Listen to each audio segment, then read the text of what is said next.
Diduga telah menggelembungkan suara pemilihan anggota legislatif DPRA, 6 panitia pemilihan kecamatan atau PPK kecamatan di Aceh Timur dilaporkan ke Bawaslu untuk diproses. Kasus tersebut dilaporkan oleh saksi yang dimandatkan oleh Partai Demokrat Kabupaten Aceh Timur.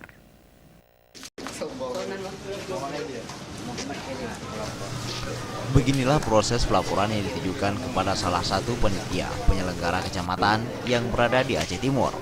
Satu persatu PPK dilaporkan atas dugaan penggelembungan suara. Adapun 6 PPK yang dilaporkan yaitu Kecamatan Perlak Kota, Kecamatan Perlak Timur, Kecamatan Sungai Raya, Kecamatan Rantau Selamat, dan Kecamatan Birbayen. Pengaduan ini ditujukan kepada Bawaslu Kabupaten Aceh Timur.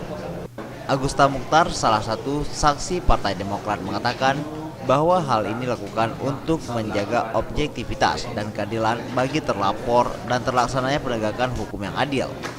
Dugaan penggelembungan suara yang dilakukan oleh PPK telah melanggar ketentuan Pasal 505 dan Pasal 532 Undang-Undang Nomor 7 Tahun 2017 tentang Pemilihan Umum Presiden, anggota DPR, anggota DPD, dan anggota DPRD Provinsi Kabupaten Kota.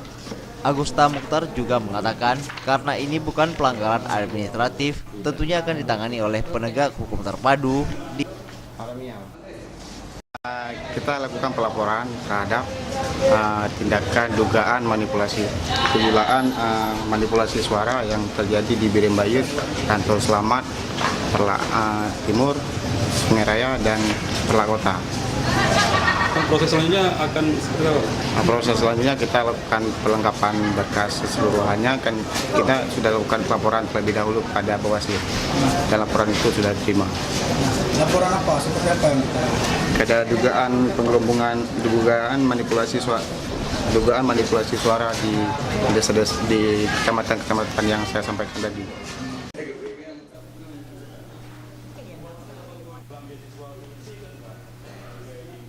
Sebagaimana diketahui, pemilihan umum di Aceh Timur dilaksanakan di 24 kecamatan, 513 kampung, 1.246 tempat pemungutan suara, dengan total pemilih mencapai 289.020 orang.